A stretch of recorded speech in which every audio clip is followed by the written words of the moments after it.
The Best Damn League Show period is brought to you by eSportsBet. Now, you might have heard in the past, I often mention the deposit bonus that they have, where if you've never deposited before, you can get a 50% bonus up to $200 by using our referral link on your first ever deposit. But if you haven't done that, maybe for whatever reason that's just not that appealing to you, they have an alternate first bonus that you can get, which is basically you can place your first bet with eSportsBet up to 100 USDT risk-free. So if you lose it, you get back the 100 USDT and you can go ahead and play it again. Now what you do is go and tell the eSportsBet customer support team that you came from Insight on Esports us to claim the full cash back. So obviously make the bet. It's your first ever time doing this. If you lose, then go either do it through the website, do it through the Discord, tell them you came for Insight Esports, mention this, they'll know what you mean, and then you'll be able to get the 100 back. So there you go. You can give it a go, even if you've never done it. If you're someone who comes from Insight and Esports,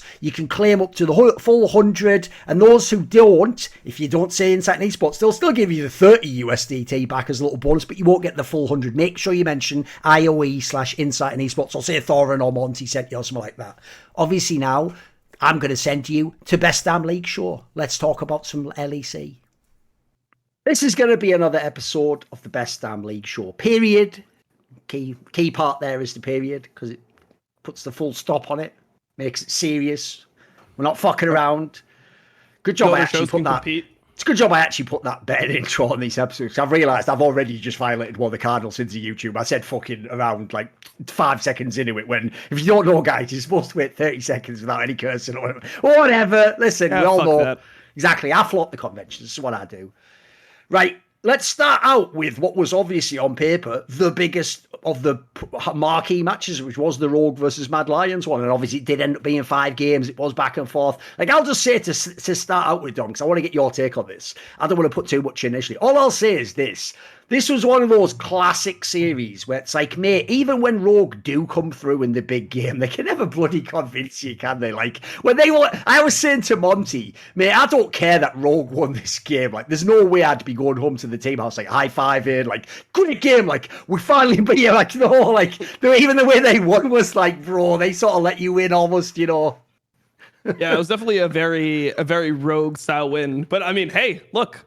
We did the predictions. Both of us actually predicted Rogue to win the series. Yes, that's true. That's true. I can't lie. Look, when the game started, I was worried about that a little bit, those first couple of games. But like, absolutely. Then again, the thing is, though, mate, the way that whole thing went, it's like, fucking hell. The thing about Rogue is, like, they just... Like, put it this way, on this particular one, especially, I feel like... what I would genuinely love to know, Dom, is this, because I've pointed this out in the past. It's like, I even think their drafting was fine, but I just don't know how Rogue actually thinks of the first games of series. Because if you noticed now, in the first games, it's like the joke with Rogue is, this is the analogy I would give. They're like a fighter in UFC who doesn't like properly come alive till they get like cracked in the mouth, you know. If you're just at the beginning of the fight, they're the guys that just touch the person's hand like 8 million times and circle around them and never do anything. It's like you actually have to straight up crack these guys, drop them. They're like, their corner has to be like, you're 1-0 down, you're going to lose this. And that's when, like, finally they start playing League of Legends like they do all season. The way they start these series, mate, is death. That's why I'm saying, even though they've won, this is not a Rogue hype episode. This is actually one where it's like, man alive, how did they get themselves in such trouble? Well, I think that it just starts from draft. Like the last series where they ended up just getting their asses beat was the G2 one, right? Like the G2 where they ended up just getting 3-0'd in the finals. And I feel like their read on like metas and stuff is generally pretty bad. Like when you look at their prep coming in, they're playing things like Sylas into Talia, which is fine. You know, like other regions with really proficient Sylas players will play. Maybe if you're LPL mid lane, you know. If this is like Knight into Rookie, I'll accept that matchup. I don't know about Larson. I don't know about that, you know. Exactly. And it's like Talia has been probably Niski's most successful champion over the course of the split. So it's like, why do you even need to put yourself in that position? Like, why can't you just start out with the control mages? Why can't you start out with the Orianna? And if they beat that, then maybe you start like opening up as things go on. So I feel like their reads on things are really strange. I mean, last time obviously they were leaving up the Ari in the G2 series where it's like, don't give Caps Ari, he will 1v9 every fucking game. It's been the story of this playoffs. Don't give BB Orn, don't give Caps Ari. They're like, what happens if we give them both? Like, what will they draft then? And then they just get shit on like 3-0. So I don't know. It just feels like their prep is normally really off. Like a lot of things that they do are okay on paper, but why do you have to put yourself in that position? Why do you have to have the Renekton into Orin game 1 with the Sylas into Talia? And then to top it all off, you have Malrong just being edgy as fuck as always. Phase Rush Jarvan, he has this weird ass build where he doesn't go the full chainsword in a lot of the games. He just starts on an Executioner's Calling, and then he builds tank, but then he builds a GA, but so he's building like a BF sword. It's just the weirdest thing. So I just feel like they need to be more realistic with what they're proficient at. I felt like if they just started out with the Orianna, just, play defensively, don't lose too much in the early game to Mad, they're going to win out the mid to late game versus Mad naturally. So you don't need to do too much here. I feel like they just overcomplicate things and they really try to give the enemy team a twist. And the twist is never something that the enemy team's really going to be thrown off by. It's like, ooh, what happens if we actually did pick the Sylas here? I'm sure they won't be expecting that. Yes. And Mad Lions just easily wins the game. It's like, yeah, we weren't expecting that because you guys are not fucking good at these types of comps. So yeah, I think it's just very strange how they have a read on metas. I just feel like their prep normally fails them. Because that's what's weird. Think about this, right? Last year, obviously, everyone hailed when they won the series again. Sorry, not last year, last split, obviously, when they won the Fnatic series from behind. It was the opposite in that one. They started out with the really boring drafts, and then were like, right, well, that doesn't work, so we better do something different. And it was the opposite. They pushed themselves into the outside of the comfort zone for the Sylas picks and all that jazz. Here's what I don't get about this series, mate. It's just look at the way they did Game 5. That's who Grog is, mate. Just give yourself all comfort. Those aren't even the strongest champions at those roles, but you just know, guys, there's an obvious way this comp's supposed to be run. There's no fucking questions. You know exactly what we need to do. Yeah, you got a bit of luck in certain parts of the games. To me, that makes way more sense to draft like that for them. I agree. I don't know why they try these edgy picks. Yeah, I mean, the Sylas into TF, I mean, it was edgy, but it made a lot more sense in the Fnatic series because they kept on drafting TF, and Sylas is the notorious counter to TF. So there I can understand it, but this is it's not even a counter here. And Sylas is not this omega OP champion where people are blinding it, unless your name is Chovy, your name is Chovy, fucking Knight, Scout. Unless you're one of these guys, you're not even doing this. Yes. Yagal, these are the guys that are actually going to be able to do it. But all those players have a natural inclination to picking those high skill champions anyway. When you look at all those players, they're really good on Ahri, right? They love playing Ahri. They love playing Sylas. They love playing Zoe, LeBlanc. These are all champions that are in their wheelhouse. So if you're that type of mid laner, it makes sense to want to take a bad matchup because you're so good at Sylas. You're doesn't matter, bro. Just give me one playable ult on the enemy team. We're going to get into a scrappy situation and we're going to win out. It doesn't feel like Rogue is even that team. It doesn't feel like they taking fights where they have to outplay significantly in order to gain an advantage. It seems like Rogue likes taking the extremely disciplined, oh, we have an advantage here. They're in a compromised position. We can get vision, and they want to take these very straightforward fights, which doesn't really enable those champions to really work in that system. So, yeah, I mean, here I think that it was really strange. I made a joke in that Game 5 though, with Rad IRL, which was kind of a joke, but it's pretty serious, that when you saw Odo down 3 levels at his tier 2 laning versus Armut, you just knew the game was won for Rogue. I'm they are right in their comfort zone. Odo is a million CS behind. He can barely lane, but bot lane's ahead. You know that they're always going to win games like that. That is the perfect Odo Omni game. So yes, I really like the way that they ended that on Game 5, but I do feel like Malrong came into the series as things went on. He started opening up and being, at least less crazy with a lot of his builds. I understand his builds, right? The phase rush into Trundle, it's because phase rush pillars, you get pillared by Trundle. Phase rush removes slow, so you could just quickly auto Q E and then just walk out. You don't actually have to just full EQ out every single time. You have the ability to proc your phase rush. I just feel like it's really not necessary. And a lot of these Jarvan picks didn't even make sense. The first game, he's playing full tank Jarvan into Ornn. Talia is the only one that makes sense. Trundle, which isn't a great matchup, and Lucian and Nami.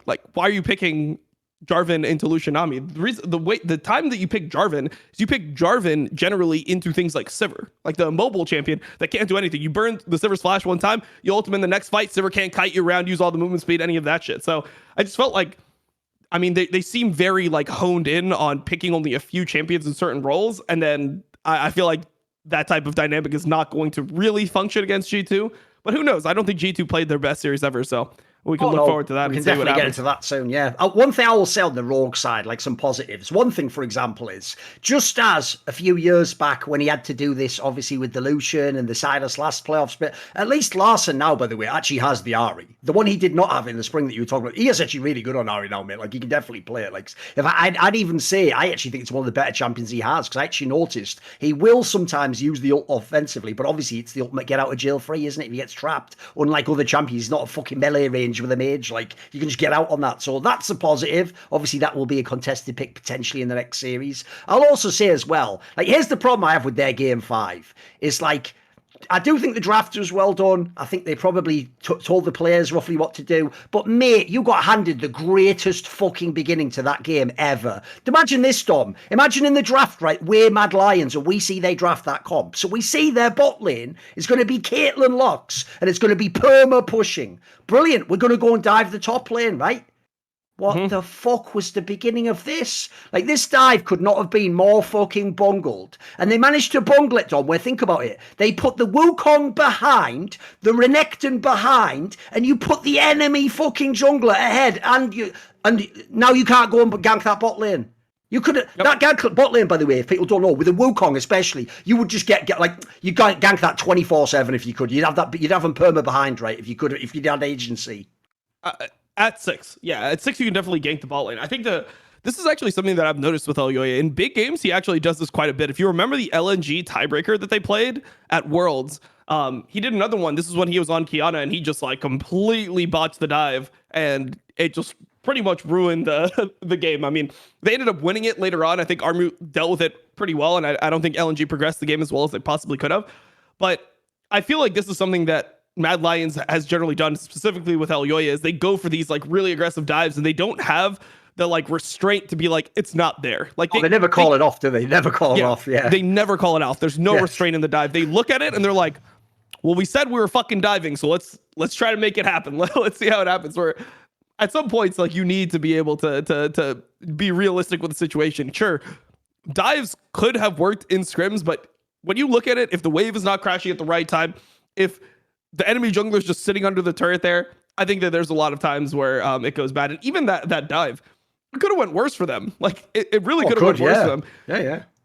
I mean, Marong missed his EQ at the beginning of that dive. Like, maybe that's what actually baited them into diving. Maybe they would have called it off if he didn't miss the EQ. So maybe it was a blessing in disguise for Rogue.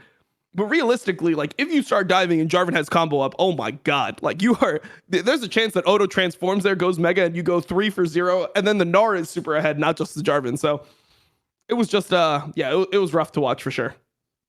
I also want to talk about this, right? Because even though in this series for game 4, it was a big deal actually that the Rogue guys managed to draft the Lucian and Nami and they won. Like, obviously, spoiler, this is going to come up in some of the other series. Right, Dom, I can't handle this fucking pick. Because, yes, I know why the top LCK and LPL teams pick this bot lane. The Western teams picking this bot lane, mate, appear to have no clue why they're picking it. And some of the stuff they're doing in lane is mental, mate. Like, basically, in this particular game, so in game 4 when Rogue takes it, spoiler, it was fuck all to do with them that they even got in the game. That was the one where basically, like, you had them utterly fucked out of lane. They can't even start the game. And then it's like Mad Lions were like, just give them mercy. Just let them play again. Fuck it. Forget about the bot side of the map. Like, what are you talking about? And then in game 5, mate, I can't believe if you're the Mad Lions coach, you draft that bot lane and give your rookie fucking ADC the first ever playoff series ever. That's his game 5 draft. Like,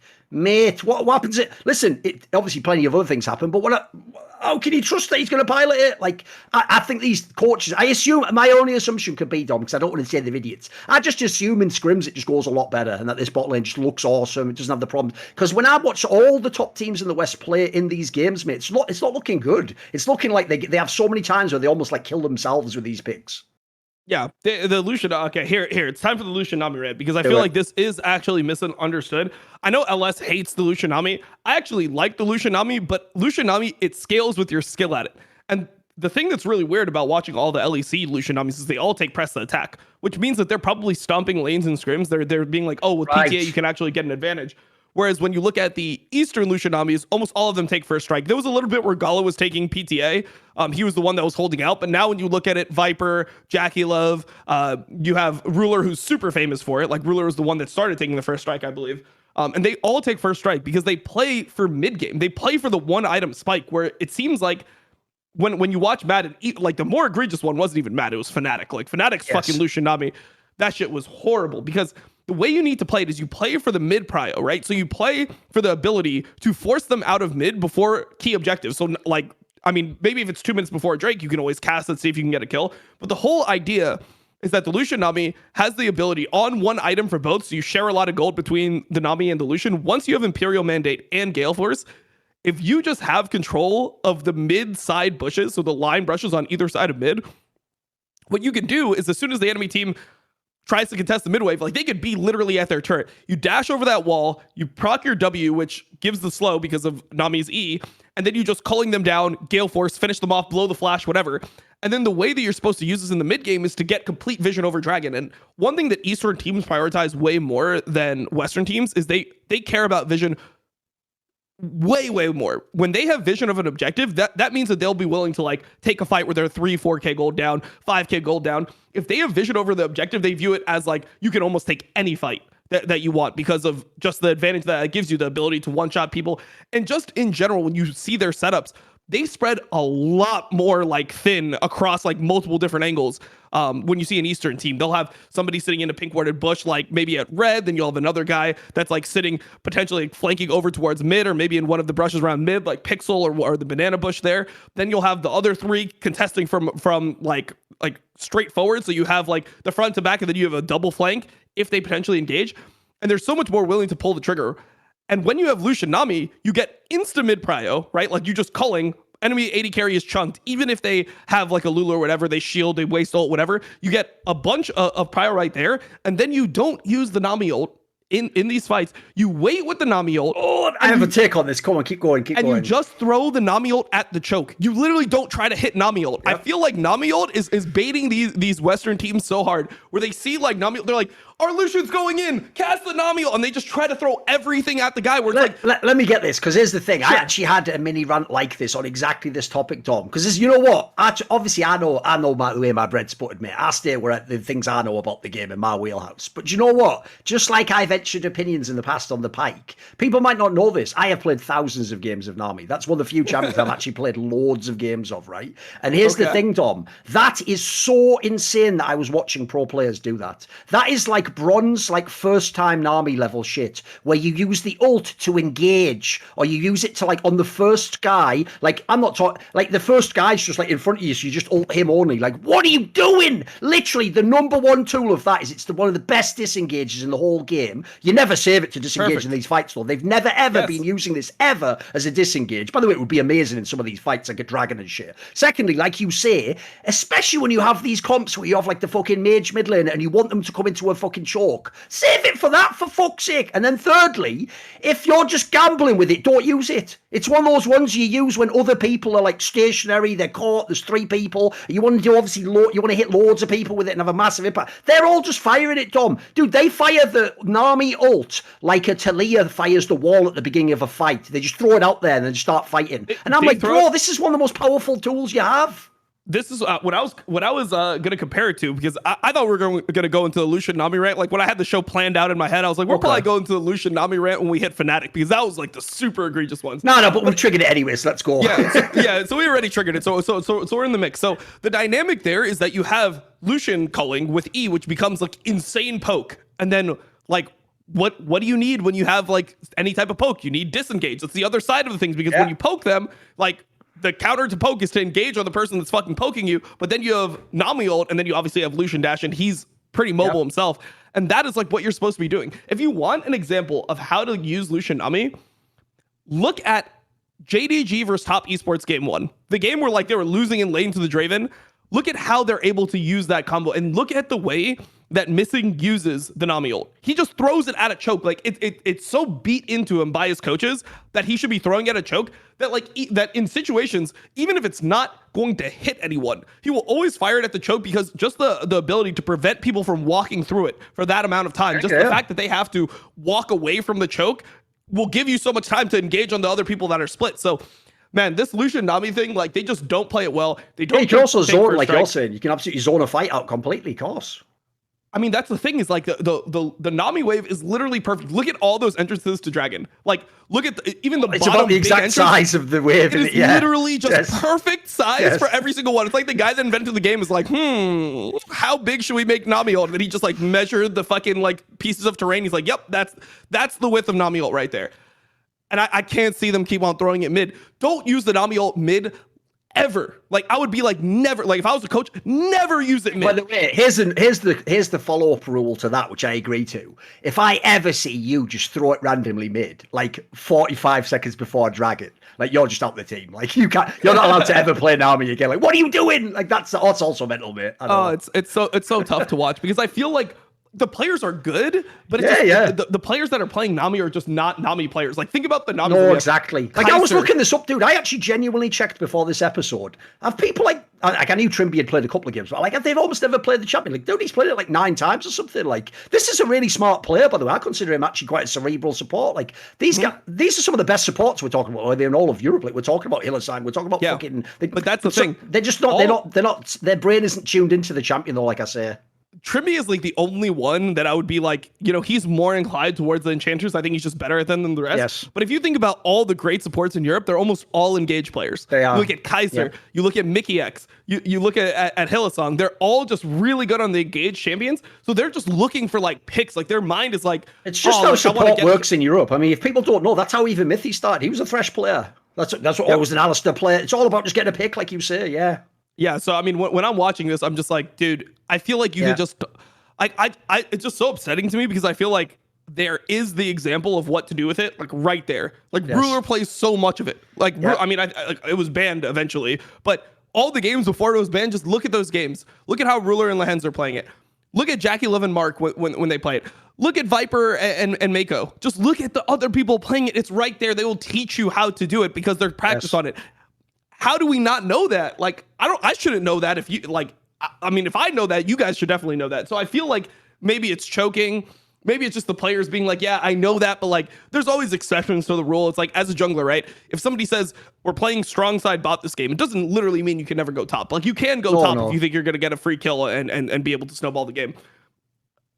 I understand that you can't be super limited in your mindset, but the amount of times that they were going for these picks was to a degree where I do not believe that they actually have like the like intrinsic understanding of what they should be doing with these two champions. And then like just everything else, like the way that they go for the picks and stuff, it just doesn't look like they really have it down to like the degree where you're like, oh, this is a Lucian Nami team. It just seems like they're playing it because other people play it, but they didn't like, it's like they saw the drafts that other teams had, but they never watched the games. That's how it looks to me.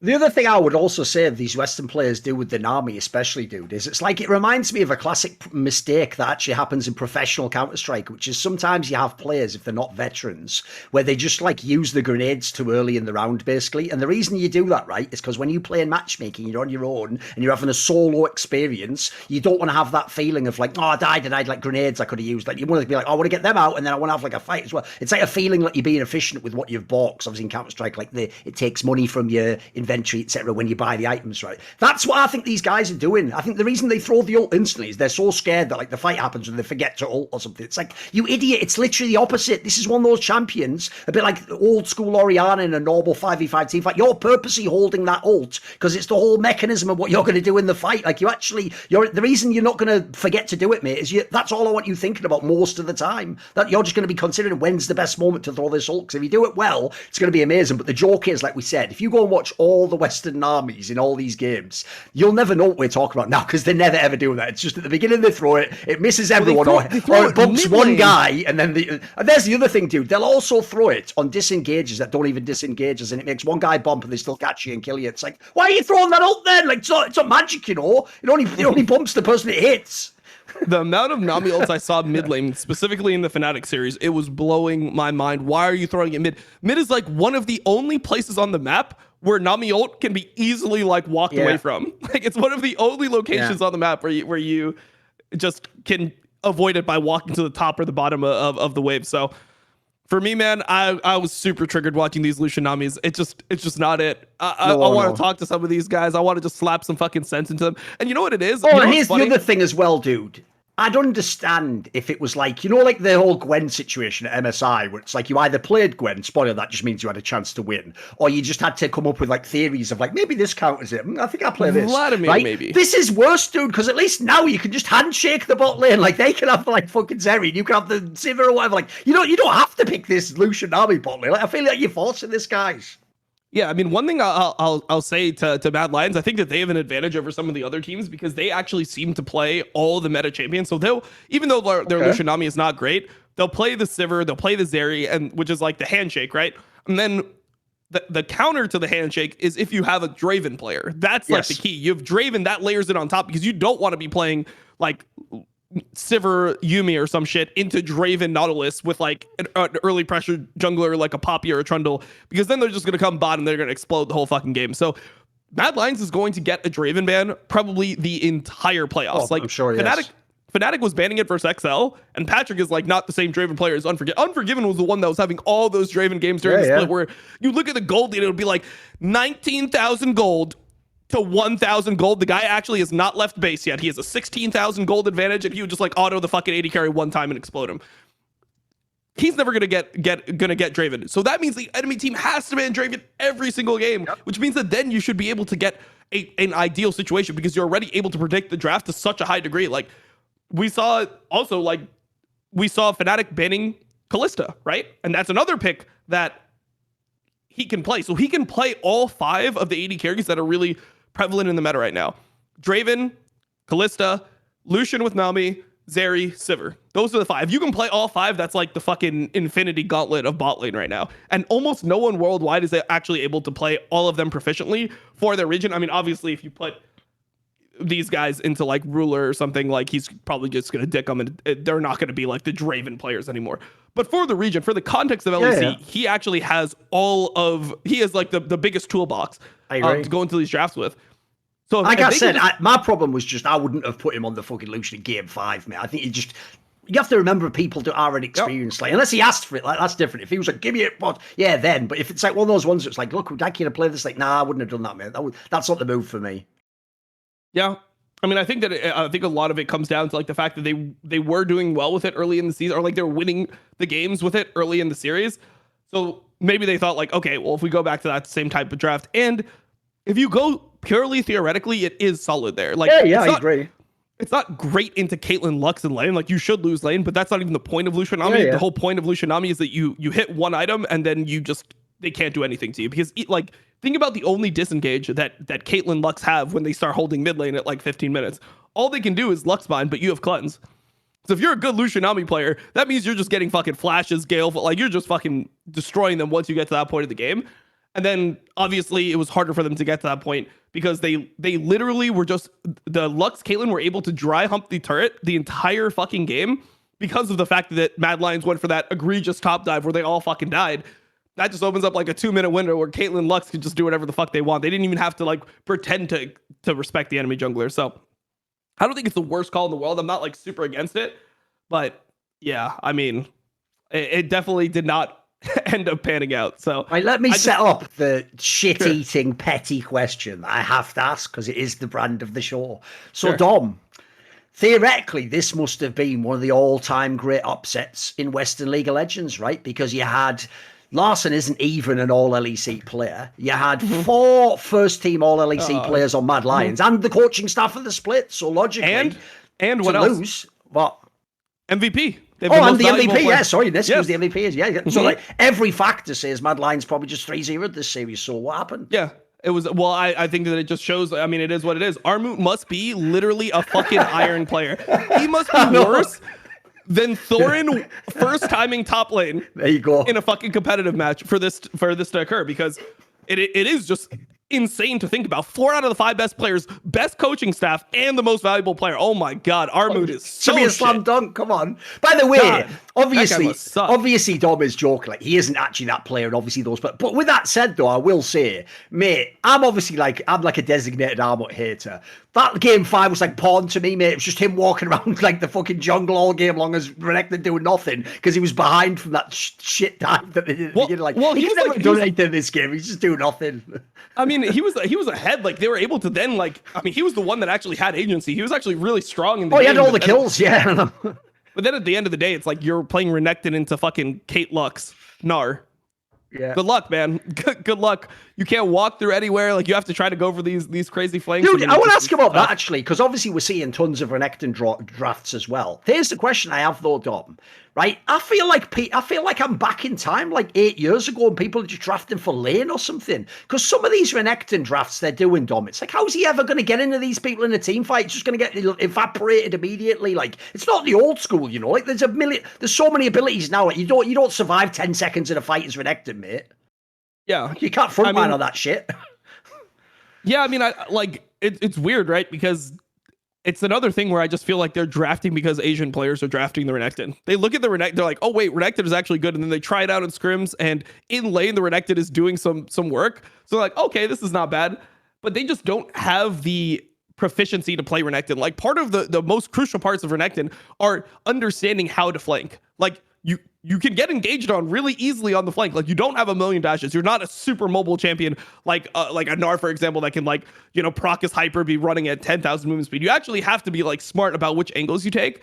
And it just doesn't seem like Western teams like flanking. Like, generally, like, they'll have one person kind of off to the flank. But when you look at the setups, watch JDG, it's like every member is almost completely isolated. Like, maybe the Lucian and Nami will be together, but then there'll be like someone over here, another guy in a bush, like another guy wrapping around. And the way that they get on their flanks is like, they're really careful with it. You know, like, they'll like walk into a bush, they'll like drop a pink ward, like back off. Then they'll like pop their red sweeper, like look a little bit. They're like really trying to like make sure they get onto a flank safely. And it feels like Western teams just don't like that. When you look at a lot of the setups for Matt, it's like, they will kind of start on a flank, but then they like will show themselves, so then they won't even really have the advantage of being on a flank anyway because they just get forced off of it. I just think that in order to actually make Renekton work, you need to be extremely proficient at having that go button, being like, okay, Renekton is in position now, like other people are going, and then the Renekton comes in from the side and just like one shots the AD carry because the peel is going on someone else. You know, like the Lux traps or the Lux binding and the Caitlyn traps are trying to peel the front part of the fight, and then the Renekton comes from the back, and it's like, oh shit, he just one-shot the AD carry. So yeah, I think that the players don't play a really good Renekton, and the way that they set up fights with Renekton are just not great. Like, you can't play Renekton like you have an Ornn, where you just put it in front of the team, and you're like, all right, cast the ulti. Like, it's not. Dude, I feel like people do think that though. Like, I've even seen team fights where like people are like literally just letting the Renekton tank all the damage, and they're just sort of like watching his own teammates are like watching their range. Like, I'm not sure if I want to go in yet. It's like, what do you mean yet? Like, he's going to be dead in 4 seconds. What are you like? He's tanking all the ults the same. What are you talking about?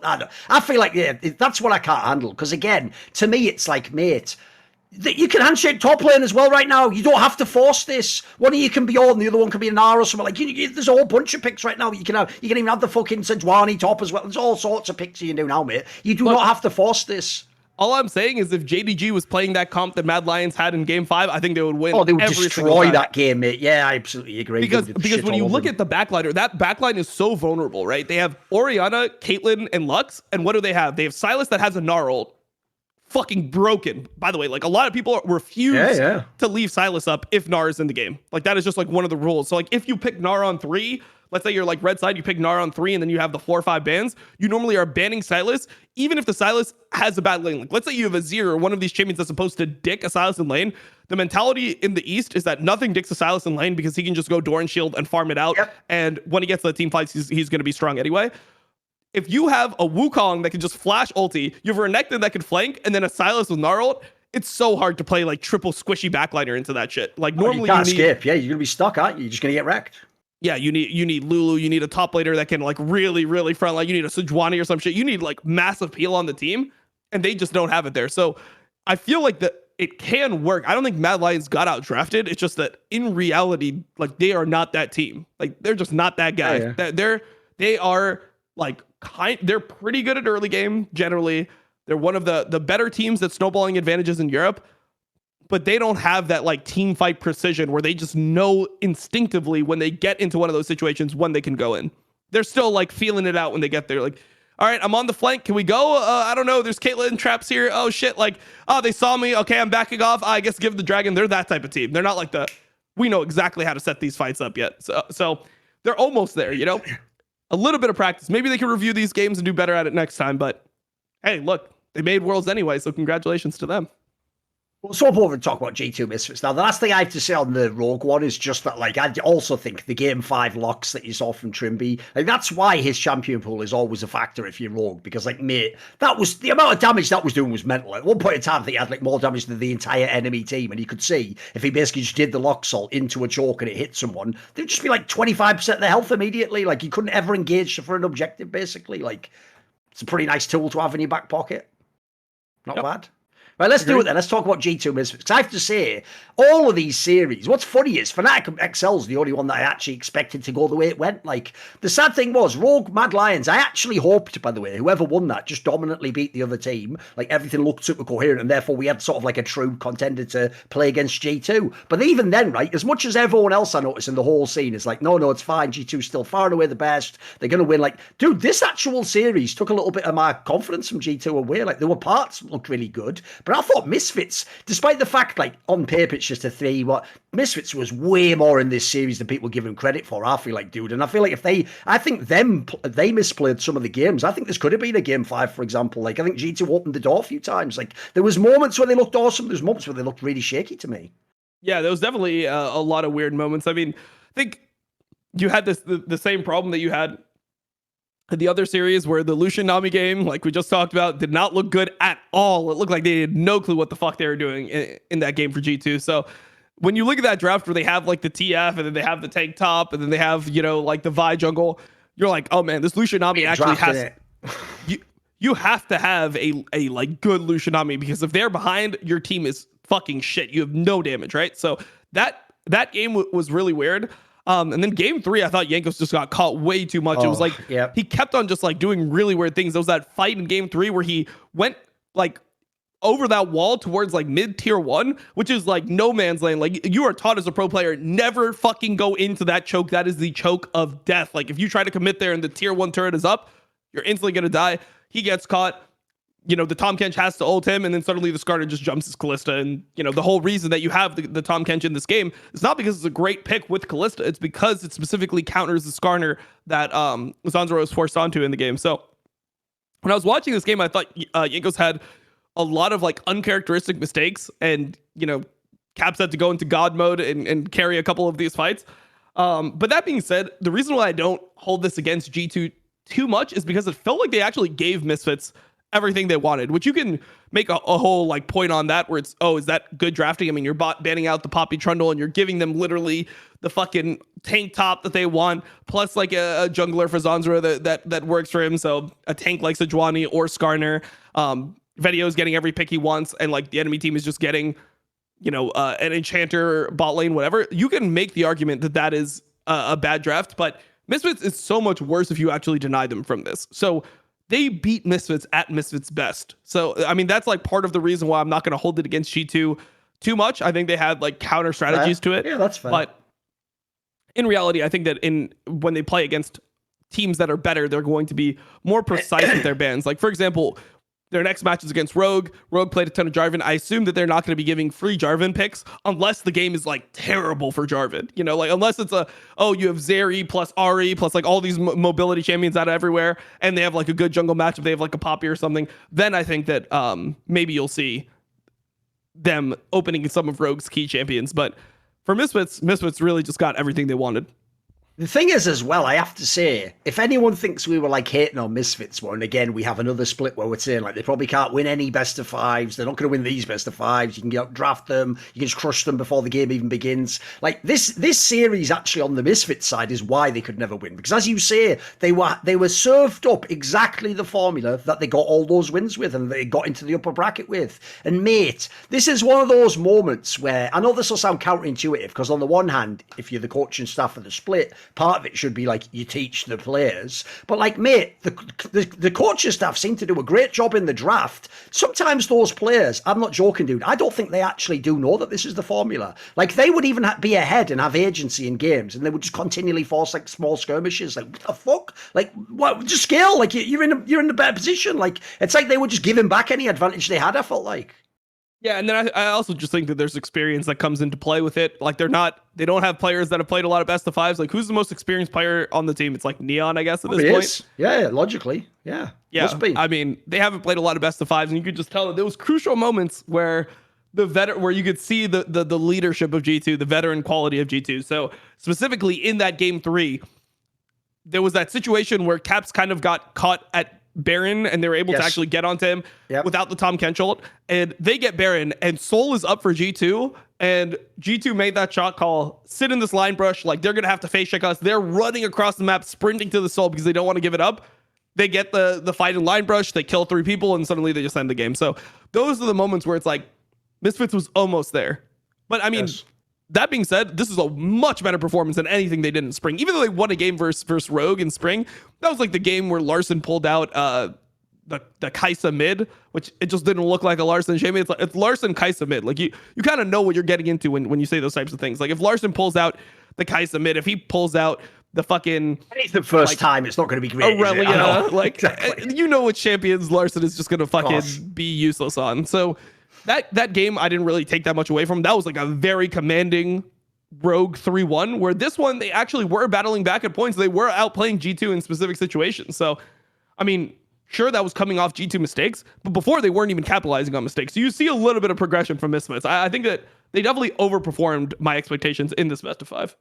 Like, I'll give you a random moment when I do think they had, like, some weird brain farts. Dude, it was that moment. Was it in game 2 I'm thinking of? It's the one where, basically, they just, like, have some weird fucking skirmish where, like, one of them gets caught on the red side, or on blue side of the map, where for Misfits on their red buff. And after the first person dies, like, Zanzara and Vethio just stay around, and then Zanzara dies. Like, what the fuck? When, like, all G2 was, like, invading them. Like, what? Just run away when the first guy's dying. Like, you don't have to commit for the second death as well. Like, because generally, I thought this was a really weird series actually for Zanzara. Here's what's funny. I will actually say, first of all, I actually think generally over the series he played better than I'd expect. True, he got his picks, but even so, he had a couple of games where he was doing a good job. The first game, I don't even blame him that much, mate. The whole G2 team just looked like they tracked his movements everywhere. They did a really fucking good job. He could never even get a gank off. If he came for a gank, it was so telegraphed, it never got off, basically. Yeah, exactly. That for me, I thought that was massive. And I will blame him for that game. Like, even though he burned his flash, like level 1, he doesn't get a good start or whatever. That gank that he went for was so incredibly int in mid lane. That was just... That was like a solo queue flip. It's like, I don't give a fuck about this game. I'll just try and get ahead. It's not even a flip. It's like a fucking 595 flip where you're the 5%. It's like that type of flip where you're like, you are never winning this. This is just a pure fucking rundown. Because so if you think about his pathing, right? For those that don't remember the game, this is where he started on red buff and G2 went for that invade and they forced Vi off the red buff and they got his Raptors. And Jankos was really ahead off that. Vi is forced to flash. So this is a no flash Vi. He knows that he's invaded. So he knows that they probably have wards in the top side of his jungle. You know how long wards last for as a jungler. So he goes there, right? And he's playing Vi, right? So Vi's identity as a champion is you're trying to hit level 6. Like, that is your biggest power spike. At level 6, then you can ult the Ahri and you might be able to kill it. That is what you're looking for when you play that champion. You play Vi versus high mobility champions so that you can lock it down. Level 6 power spike. He goes bot side. He knows he has no flash. He takes his 3 camps, and then instead of just going to his Krugs or going to Crab, I mean, literally just doing, if you want to know what Vi should do, even though Jankos didn't play a great Vi game, if you look at Jankos' pathing in game 2, it was literally exactly what Zanzara should have done in game 1. It was the response that he should have done in game 1 when he got invaded. And then he goes through vision, and then he goes for a Q Vi gank, a no flash Q Vi gank with a Sylas. They don't have Ignite, into a fucking Ahri that has flash. Like, even if you hit the full combo, you don't kill him. Ahri flashes back, and then you're just completely sold out because Vi's cooldown at level 1. He just stood in lane. It's like, hello. It's 12-second cooldown on your only movement ability. You are just fucking dead if you go for that every single time. So that gank would, like, triggered me super hard. I was like, damn, bro, like, you can't be doing that. And it just looked like after that, they were just beat all over the map. I mean, they had that fight top where they weren't expecting Caps to be able to rotate, and then Caps jumps on with the Nocturne, with the Sejuani as well. It's just a straight 3v2. They lose that. I mean, that was just all player diff. I think that their comp was actually good in game 1, but they completely sprinted. Zanzara completely ruined that game with that gank level 3. Yeah, by the way, obviously the big moment for Zanzara in the series was that like Baron steal or whatever. Like, mate, that's one area I have to ask about G2. Because here's the problem. They're supposed to be the best of the Western teams. That's like the most amateurish pro player Baron play you'll ever see. You sit there trying to force it down. They spot you with vision. You get it to 2k health and then just back off and let the fucking jungle come in. Like, what? What is this? Like, dude, that would be like my whole VOD review. Like, what? Like, we fundamentally have got something wrong with our team, and that's the shot call. What? Because I'm getting sick and tired of this, Dom. I'm going to make a whole video probably separate on it. Like, what? Just the Baron alone. Why do the teams that do not have to take it it's like the second it hits a certain health, they can't stop. They must then be the one who finishes it. Like, bro, you want them to come in when it's on 4K and waste their time trying to fucking smite it and then just win the fight. Like, remember that was the game where they were up loads of kills. Like, you can't do anything wrong here except force a Baron that they can take. Like, I don't get why people make that decision. I mean, I think that they just think that they're strong enough that the enemy jungler can't come in, and they're really bad at judging the exact HP where the Baron becomes in threat. So a lot of times now, mid laners will take Spellbook. So when the enemy mid laner has Spellbook, then they can have 2 smites. So you can't just stop it at 2k anymore because the enemy team can combo it at 2k. So I feel like they're really poor at reading the situations, like what health they should turn. They'll be like, yeah, just lower it to 2k and then turn. And then they won't actually lower it to 2k. It'll be 1600. It's like, oh shit, they have double smite. And then because they don't want to do the flip, they all like back off the Baron. They pull the BDS where they're like, shit, we don't want to do the flip. It's like, well, at that point you already fucked yourself, so you have to do the flip. Like, you literally have already made the mistake, so you are forced to then flip it. Like, you might as well try to smite it, but it just feels like they're never in the right mindset. So I don't know. I feel like this is one of the main reasons that the West has longer games. I mean, it's not even that the West has longer games based off game time, because like if you just do that, but if you're ahead, you don't end the game. Basically, the difference is like a top Asian team, you just do that correctly. By the way, you wouldn't even need the Baron. You could just obviously kill the team fight and you'd have won the whole game. The game would be over. Yeah.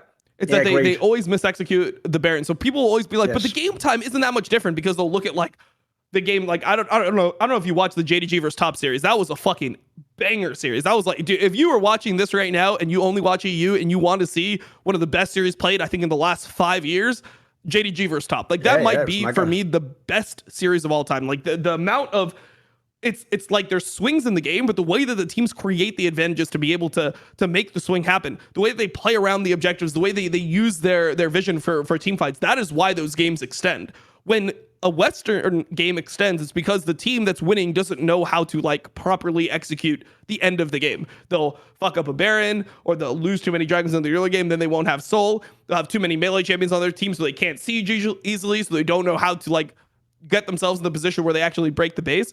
These are the things that I get pretty triggered at when I watch NA and EU, because I feel like this stuff, there's just the content out there, man. Like, you can just watch other teams do it and then reverse engineer what the other team did and learn how to do it as a team. And I just feel like it gets to the point where teams are scrimming all the time because they want to like get their lane phase. They want to understand their lane phases. They want to get the early game, but you can't really scrim late game situations that well because so many games and scrims don't go to like that 30-40 minute mark. So that's where I feel like just watch more games. Like, if you just watch more games, you can see other teams do it and it'll click. You don't even have to get to that point where you figure out all the details to get there. You can understand just by watching them what the players' intentions are, how they're going to take a situation.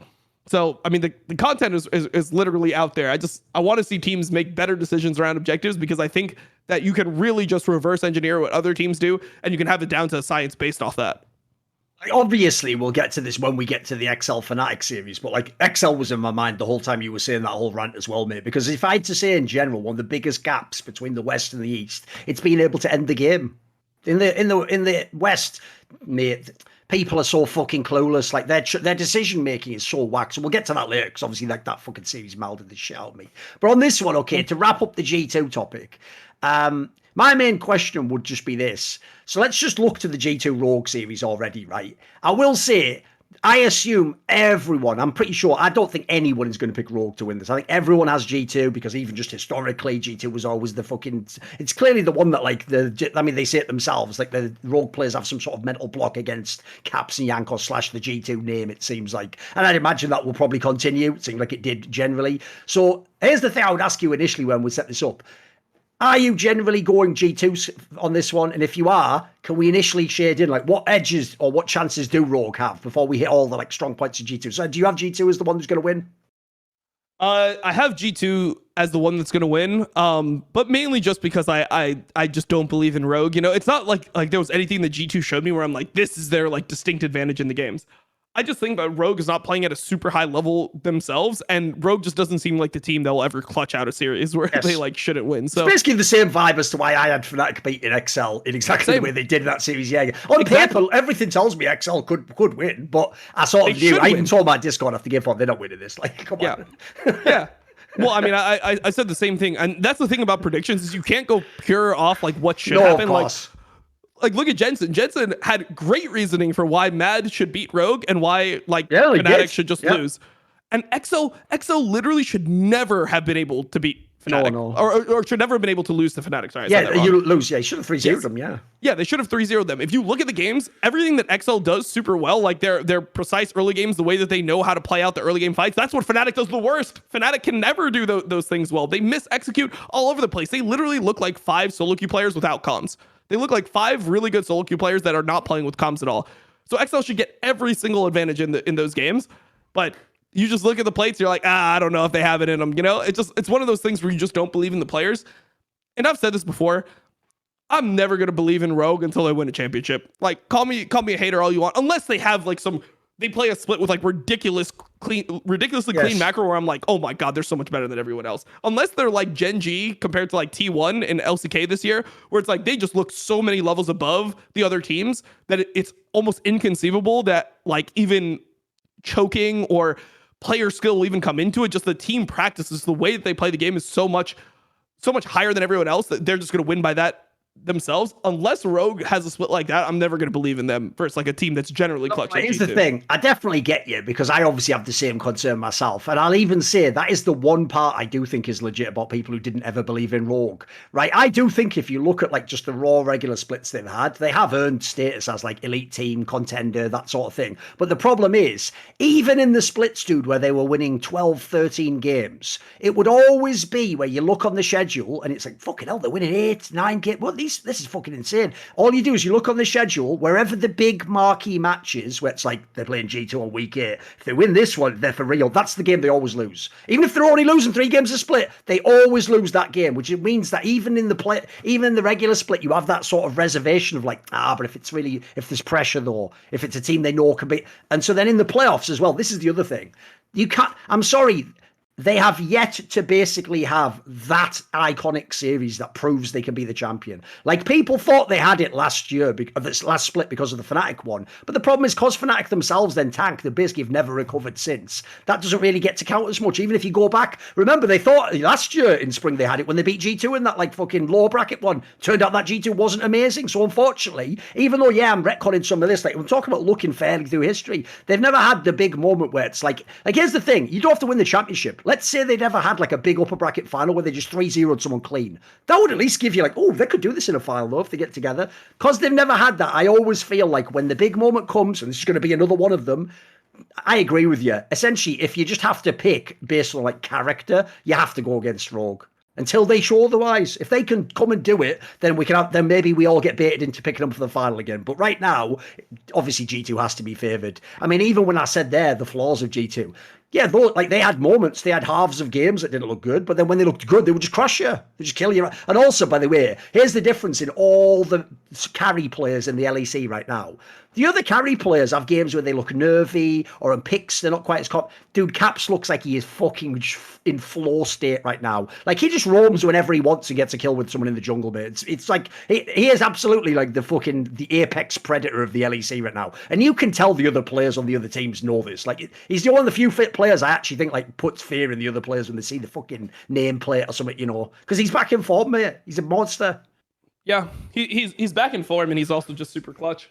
Like, that's the thing about Caps is like, whenever, I mean, at least domestically, whenever shit hits the fan, he's always there just pulling out the big game, it must be one of those things where, I said this on stream, you must love to be Caps' teammate. Like, imagine being like Flockhead or Targamas, they can do whatever volley, they just look mid and they're like, holy shit, like, my mid laner is fucking destroying them. Like, it must be such a good feeling to play with that guy right now. So, I mean, he's really good. And then also Jankos is just the best jungler in LEC still. Like, even if he has bad games, even if he fucking sometimes messes up easy mechanical things, like, I would take him over anyone else, because the thing is, there's no one that doesn't make those egregious errors right now in LEC. Like, look at Elyoya. Like, Elyoya is really good.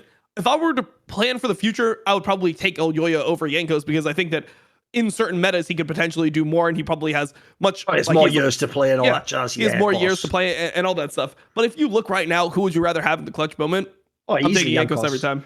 No, mate, what's funny is this reminds me, it's like we're back in spring playoffs again. The problem is, everyone has issues at jungle right now. Jankos' floor is just higher, and the difference is, if you play a 5-game series, he's going to have 3 good games. That's all you need.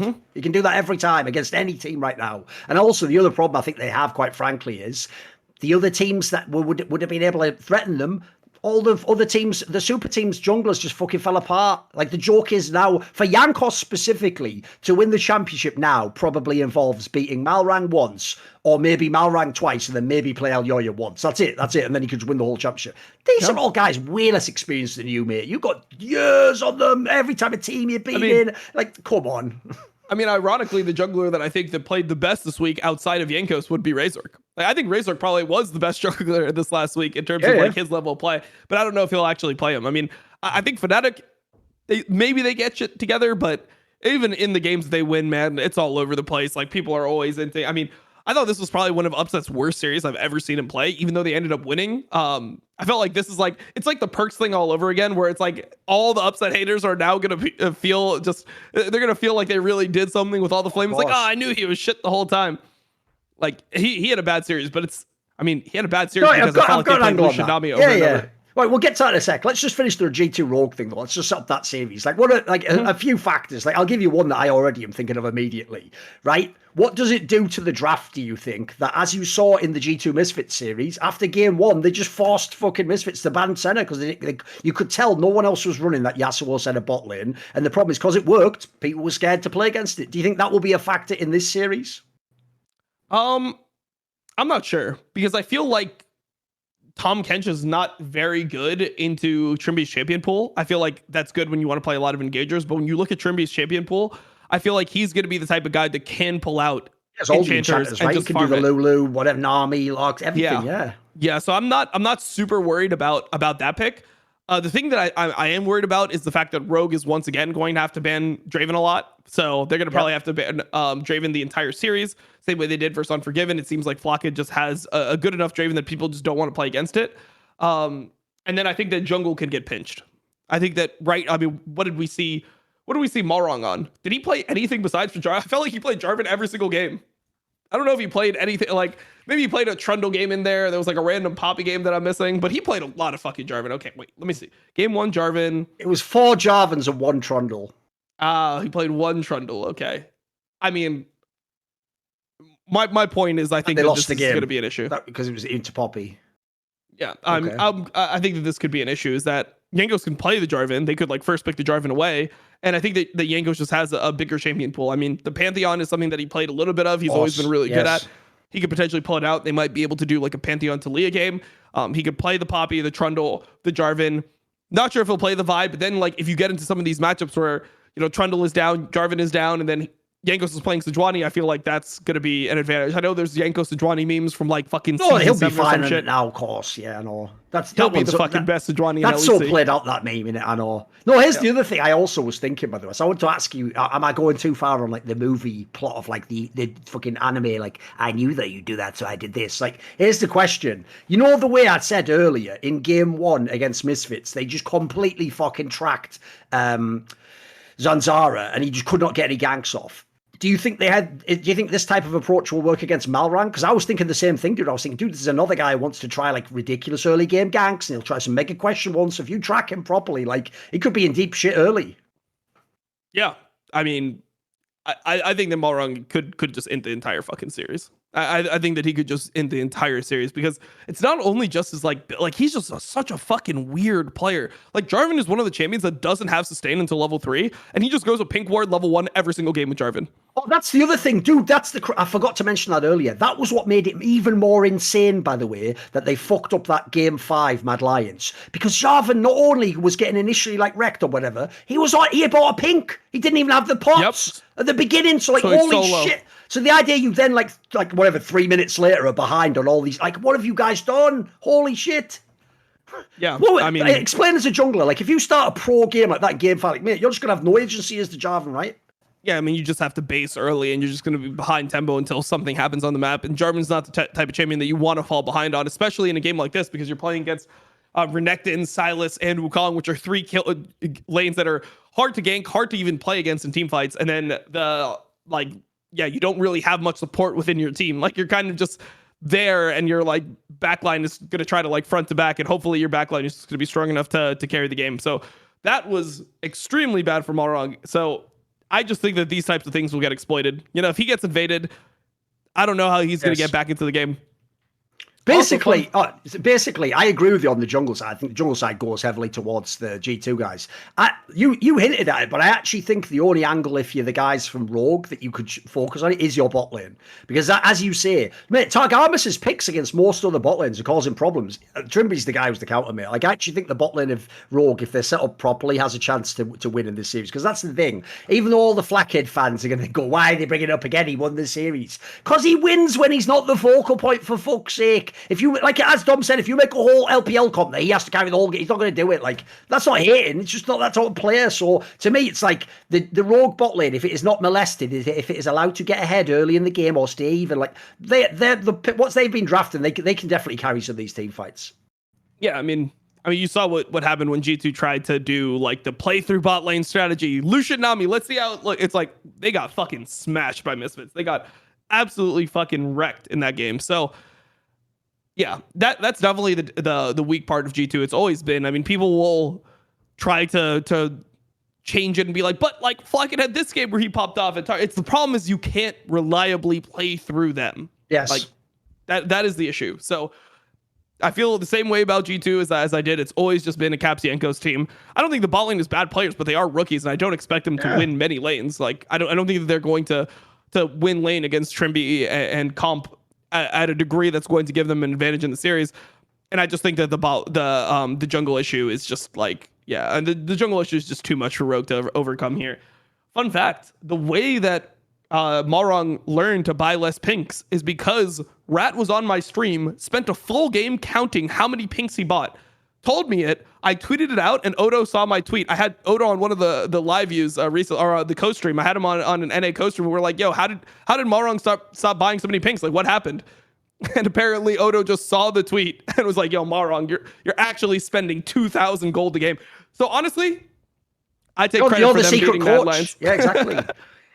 I'm not really a secret coach, it's Rat, but Rat gave me the information, so I got to publicly state it, you know? Okay. So that's just how it works, you know? It doesn't matter who actually came up with the information. As long as you're the person that first put it on social media, you get the credit. Exactly. Sort of like basically how Loco Doko's coaching career used to work back in TSM. You know, the Korean guy tells him something, but he was the one who told TSM, so credit where credit, whatever. Yeah. I'm just fucking with him. That's half true, though. That is half true.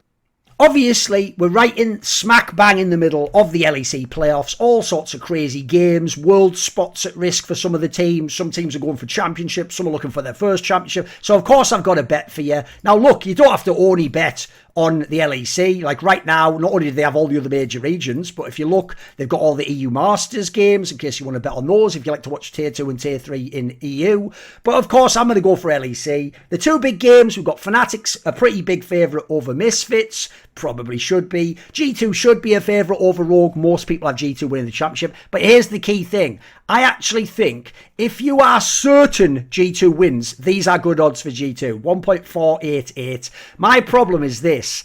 It's not that I believe Rogue will win. I do think Rogue has a problem choking. I think G2's the team that's hard. But these odds are enormous for Rogue. I can see a world where they could win a series where G2 fails some of their early moves. The jungle doesn't get going early. They can't track Malrang. And actually, the guys from Rogue are able to just scale. They're able to have comp in the bot lane, carry the fights. You can have a game or two with like an RE game that'll actually go on the Jensen side where you could, a Larson side where you could potentially carry. So I'm actually going to say, even though I think those are good odds for G2, I think the odds are just too crazy for Rogue. Like at 2.577, I think they win the series way more often than this implies. So I'm actually going to say screw it. And since we're getting enormous odds for a team I think has a chance, I think Izzard's still a contender, I'm going to do the full amount. I'm going to do 1,000. I'm going to say $1,000 USDT that actually Rogue wins here, even though I think G2 is the better squad. I just think the chances are way higher. And I'm going to take a whole bunch when they're a massive underdog like that. Let's get back to the show. Right, let's go on then. Let's talk about the XL Fnatic series. Like, what I love is, this is how fucked we are. We are sort of like haters, but in a righteous way. Because again, Fnatic won this series, but I agree. I want to, even though I'm going to destroy XL later, I actually want to start by flaming the fuck out Fnatic, even though they won this series. Because it's like, mate, again, I don't want to see any celebrations like, wow, everyone earned kebab tonight. You didn't earn shit yet. You didn't earn anything whatsoever this whole fucking year if you play for Fnatic. Like, I'm sorry, the way that series went again, you should not be feeling great about this series at all. Everyone in this fucking team still had moments where they almost threw the fucking shit. It was mental. Like, as you say, obviously the whole emphasis became upset because like it seems like the team has collapsed to a degree. It is just like fucking give everything to upset now. And then even then, this is what sucks as well. Even though he wins the series, cause he like almost did it in game 5. Oh mate, I'll bet the fucking upset haters, they had the shorts at the fucking literally at their ankles. They had the fucking lube top open. They were like getting their hands going, and then they were just about, and then fucking he got saved by like what Razork or something, Poppy Ult or something, was it? Like, I bet the second that got saved, they were like, oh, I'm so close. Like, because mate, that was their dream that he gets caught like that, and he would obviously then he would have been it would have been his fault they didn't go to Worlds, or like their dream was about to come true, but sadly for them it didn't. Because mate, like I say, I think this series. That's why I can't believe in Fnatic, mate. The way this series went is like, here's what I would say. Bear in mind they won. What the fuck was their game plan coming into this series? Because if it was this, they got no chance whatsoever at anything. They're not going to Worlds, they're not going to LEC Finals. It can't be this. This has to be the worst ever series they could play, mate. Otherwise, I can't believe in this team. This team is really rough. It was rough. I mean, like, look, I've been trying... Personally, I don't know if you can notice on the show, I've been trying to be more positive about LCS and LEC. Like, just view it as like their own leagues and don't try to just compare it all the time. Because I feel like if you compare it all the time, you just end up like becoming super negative and then the show becomes unwatchable. Fair enough.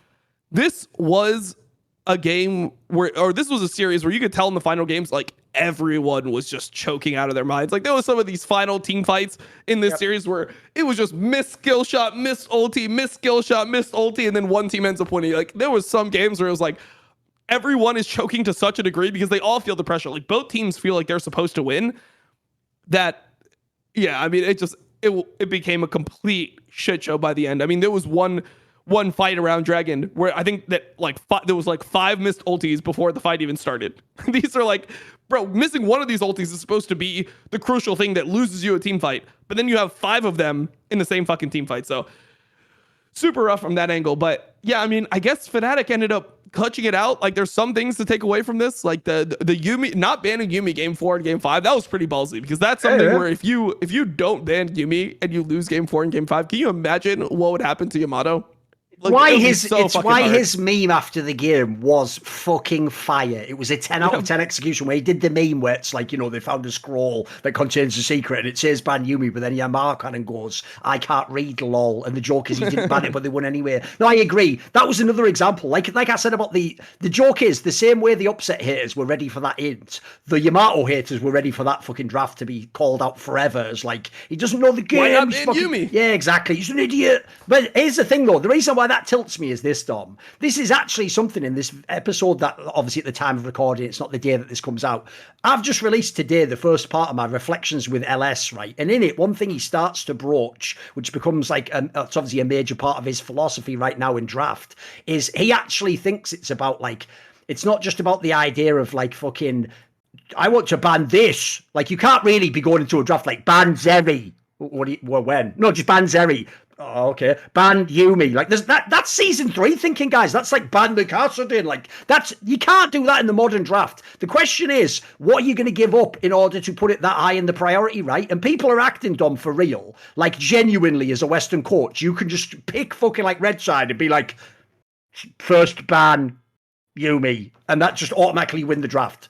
You have everything still to do in the draft, you fucking idiots. Like, fans have taken this concept too far, Dom. Like, the Zeri and the Yumi, obviously, yes, in general, they are going to be very strong. They don't just auto win every draft, though. Like, I feel people, are they going too far with this concept?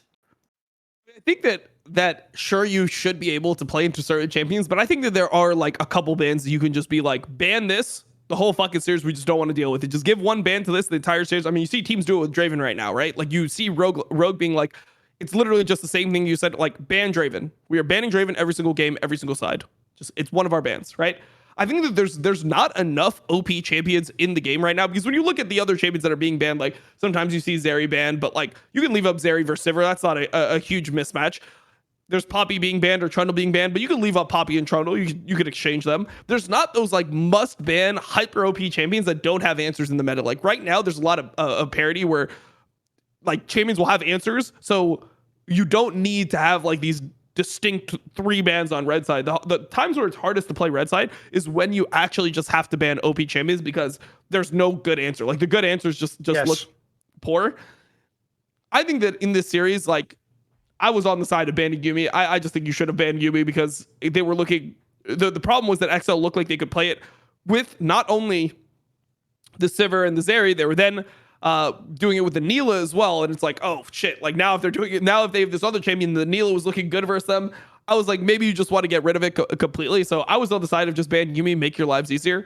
But yeah, I mean, I guess they just really believe in Lucian and Nami. I think the thing that's weird for me is that they gave the Yumi, they picked the Lucian and Nami, didn't even play the Lucian and Nami well, and then they ended up winning anyway. It was like, what the fuck?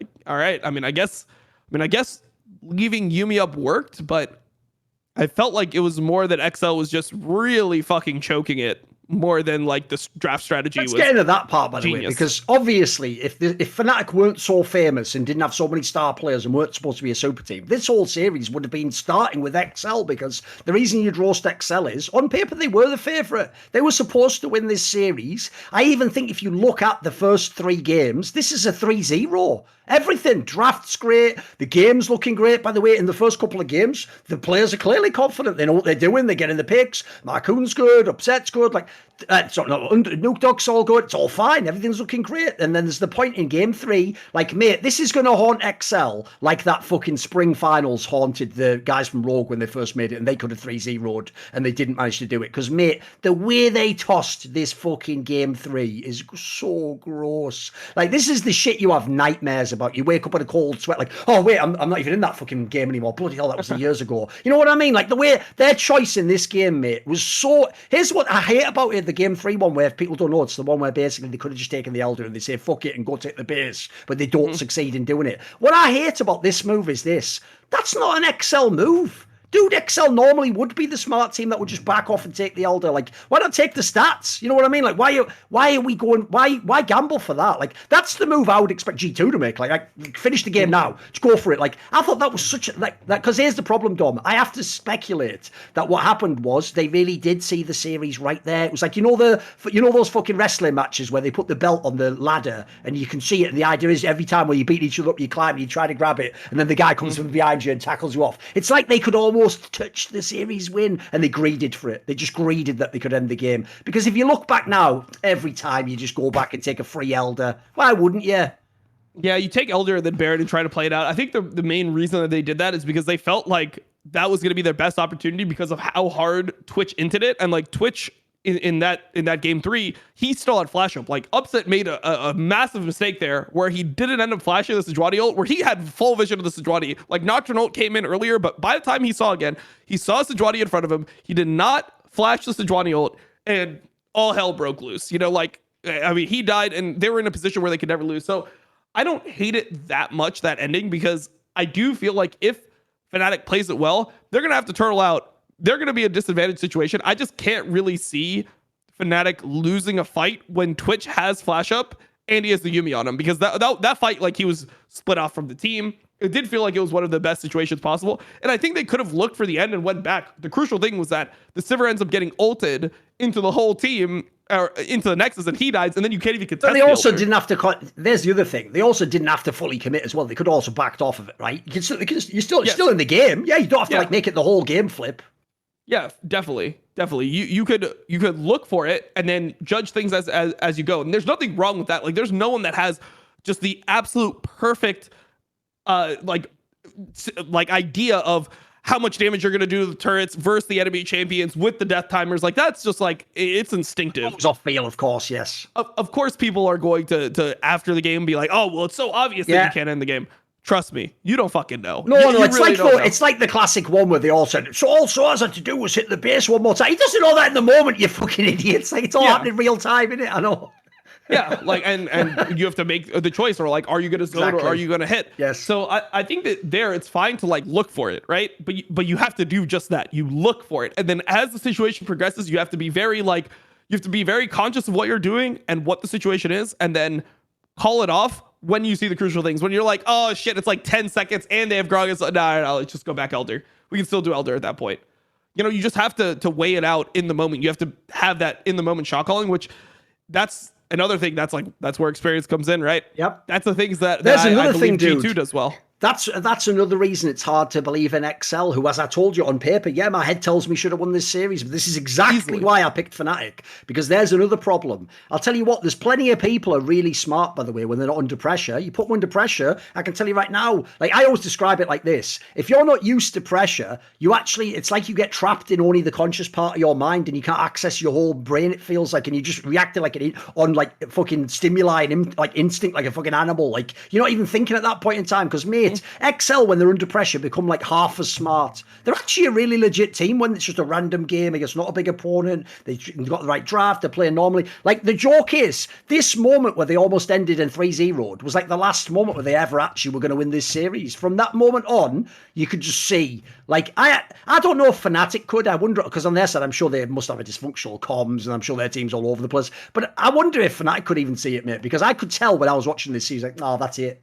That was it. That was the chance right there. And because they sort of know it's the chance, fuck, they're going to play like pussies. They're going to be scared. They're going to miss everything. Doesn't even matter what they draft anymore. At this point in time, like, people are just going to play worse. And I felt like everyone crumbled. Yeah, they definitely crumbled as a team. I don't know. It just seems like this is a huge learning experience for Marcoon, because he's the guy that it seems like is the one that everyone's listening to. It seems like his game sense is the best right now in XL. And then also, like, you know, just being a jungler, that's part of, you know, your role is just being able to make these decisions. So I feel like this is a huge experience for him. And I think that, you know, it's one of those moments where you can see if he ends up learning from it, becoming this like really top tier, like shot calling jungler of EU, you know, maybe somebody like, you know, the next mini Yankos type thing, or if, you know, like it kind of makes him doubt himself. To be fair, like, as you said, it is only his second playoff series. Like, it's not like he's played loads, is it? Like, off the top of my head, I think it was his. Yeah, I think it's his second. Yeah, it's only his second one ever. Like, fair enough. He just played 2 5-game best of 5 series that made it through. And by the way, it was the same story both times. He played a broken super team with better players who were way more experienced, and they clutch it out or get lucky in the game 5. Yeah, I agree. That for Marcoon, it's fine. Here's the thing, though. I'll give you a moment, Dom. If you low-key wanted to hit on Nuke Duck, you could definitely do it in some of these games at the end, right? Yeah, definitely. I mean, this is what you were saying. This is the reason why you don't really pick his teams, right? Because here's the difference. He's not going to clutch out the game 5 and win it like Caps, is he? He's not going to. It's just not going to happen.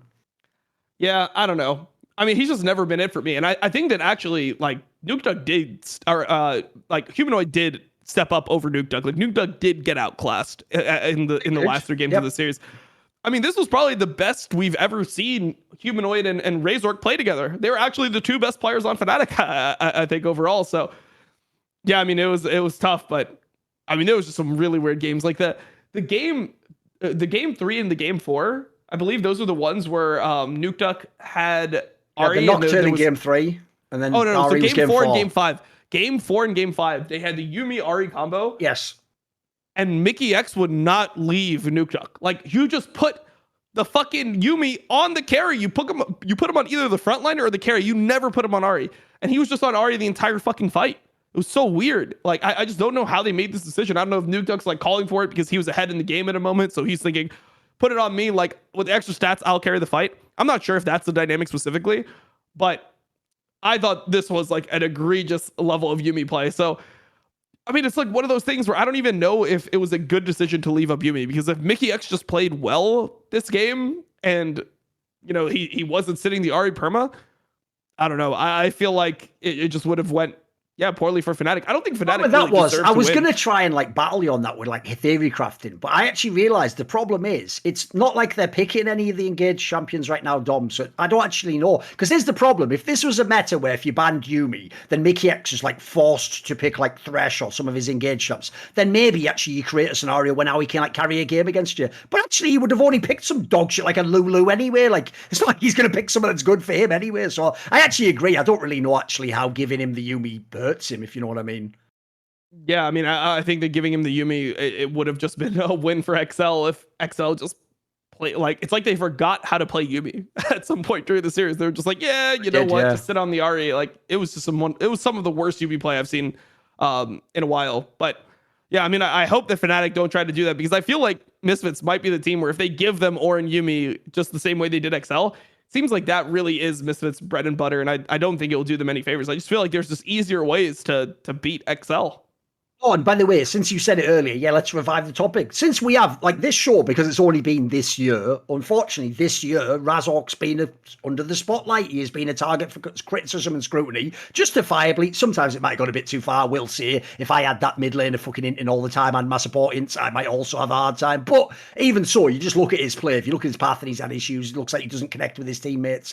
I agree with what you said earlier. This is easily the best he's looked. Like, he actually was even, like, one of the reasons they won some of these games. He was the clutchest player. He was the most clutch player on Fnatic. Like the crucial saves, like in moments where Upset was like inting, the ability to just like have good path. I mean, he was getting his team ahead early. He was playing really well. It's just like, man, his team did not really do him any favors. Like there was so many games where it was like what Wonder would be ahead, and then he would just have like these just super strange situations like this Renekton play. It was like, man, do you remember who you are, Wonder? Like you're the guy that was like in these situations. You're the veteran, but he was running it down at crucial points as well. So yeah, I mean, I will say that this was definitely Razork series. This is the one where if people are going to be like, oh, like bench Razork after the year, Razork fans can look at this, be like, he saved the team's ass. If Razork plays just okay, if he plays at the level of like another jungler, like if he played at the same level Oyoya did, where, you know, he was making some mistakes and having some good plays, but he wasn't having just a banger series for him, they just lose. They lose in game 4 probably. They maybe even lose in game 3 if Razork isn't playing well. So I don't know. I really think that he stepped up big in this one. Like his teammates really griefed it. The ones that you would expect to clutch it out, the people that have been the best this season up until this point, Upset and Wonder, they had very forgettable series in my opinion. Oh, absolutely. The other thing I would also say, I want to get your take on this, is like, even though I have obviously another player I've hard flamed the last half of the split was Finn. Like I thought he could just auto lose the series himself. Here's the thing. He still won a game on Kled. The first few games he actually did fine. Listen, yes, he did badly in the last couple. Almost everyone did on XL. I don't even put this series on him, mate. I'd certainly think as a team I would consider potentially a replacement, a different player, especially if they were going to keep playing weak side. But I can't blame him for this series, mate. It's not like it was his fault. Yeah, I mean, I think it was pretty creative the way that XL played game 1 and game 2, where they just like 5-man bot at level 6. Seemed like Fnatic had never seen that before. And that was kind of the angle why, I mean, if XL kept on doing that, why if you used purely analysis, you would expect XL to 3-0 the series, because they just have better prep. It seems like they get way more out of their practice. Like when they come into a series, it's like they know what they're doing. They have an idea of how they want to attack the enemy team, where a lot of teams will have that maybe like in terms of draft, but strategically in the game, you don't see a lot of those like practiced early games where you could tell that they had an idea. It's like, okay, so we play Kled TF. What do we do when we play Kled TF? At level 6, Kled walks bot, ultis through. You have TF ulti down as well. You 5v3 the bot lane. Boom. Explode the whole game like that. I think that stuff is really good. The problem for me with Finn has always been the same. I've never seen him play good for like an entire split. He's never had a good split where he was just solid for a prolonged period of time. He always has like 2-3 weeks where it's like, oh, he looks like one of the top laners in the league for like 2-3 weeks, and then he's just like terrible for like a few weeks. And then even in one series he'll play well a couple games, then he'll play terrible a couple games. It's not like he goes from being a 9 out of 10 to like a 6 out of 10. He goes from being a 9 out of 10 to like a 1 out of 10. He is that inconsistent when it comes to his play. So I feel like he's played a long time now. Like, he is a mega veteran when you think of it. I know a lot of people still, because in this new era of League of Legends, players it takes a longer period of time for them to be considered a veteran than they used to, but he's been playing for a long fucking time. Remember, this guy came up on the fucking Rogue team that we're talking about like 2 years ago. No, more than that, yeah. It was in 2020. That was when this guy was coming up, and that was exactly when he was the player that you talked about back then. That's the problem he always had as a 2019. player. Yeah, he was even around then, Summer. Yeah. The other thing that's wild to me is you're right. Yes, sorry. It was the 2019 one. Yeah, well, I get the years wrong. What makes it so wild is you described it perfectly. That's why I've never believed in this player, because what actually gets him the hype is the pop-off game. It's not the average level ever. It's that you said it perfectly. It's that when he has his champion and he has his pop-off, he will have a really big game. And it's almost like the ripple of that can just like allow him to have like 2 int games after that, and people still in their brain like, yeah, but he could carry. And it's like, yeah, but look, 1 out of 3 games is what you can do. And by the way, even then, that's probably generous now. And the problem is as well, like, here's the other thing. It has to be like, it can't just be Kled. I know it isn't only Kled he can play, but in terms of like guaranteed to smash, because remember, they're all going to tell you, no, but it's Aurelia as well. He's had plenty of Aurelia games that he didn't fucking smash the game. What are you talking about? Like, and that, what? Also, in 2022, you're relying on Aurelia picks. There's not even a fucking champion in the West. No one even plays the shit. So like, the problem he has is counter to Nar. That's it. He's just got too limited a champion pool, and clearly here's the other thing. I know this sounds harsh, but this is why I don't want him on a team like Dom. I actually think, for real, players like him should be the star players of bad teams. I know this will sound harsh, but he should be on like an Astralis, and they should just give him all the resources and picks and let him carry some of these games. I don't think, though, you can, because here's the thing, if you're in the top teams, so often the top laner is going to be the guy who's the sacrificial lamb. He can't do that. It's not his game. It doesn't make sense for him. Yeah, I mean, look, like, he had the solo kill in game 4. He definitely had moments in the series. Like you said, this wasn't like a terrible Finn series. He didn't lose them the game. He didn't lose them the series, no. Yeah, not at all. Like, I think that I wouldn't even say it was the worst player on the series. The issue that I have with what you just said was you want him to be the star player of a bad team. I had that same take, but then how the fuck do you explain 2021? Where he was on that CLG team, where he was supposed to be the star player of that CLG team, and he just was like mediocre, and they're just a fucking 10th place team. I mean, I will say, I wouldn't have suggested in LCS though, because the other thing is as well, Dom, in my team, he's going to be in LEC, and he's going to obviously be permanently split pushing while he's got ahead, isn't he? Like, that's never going to happen in LCS. So the problem with that is in LCS, you're just going to air around mid, aren't you? Look, so.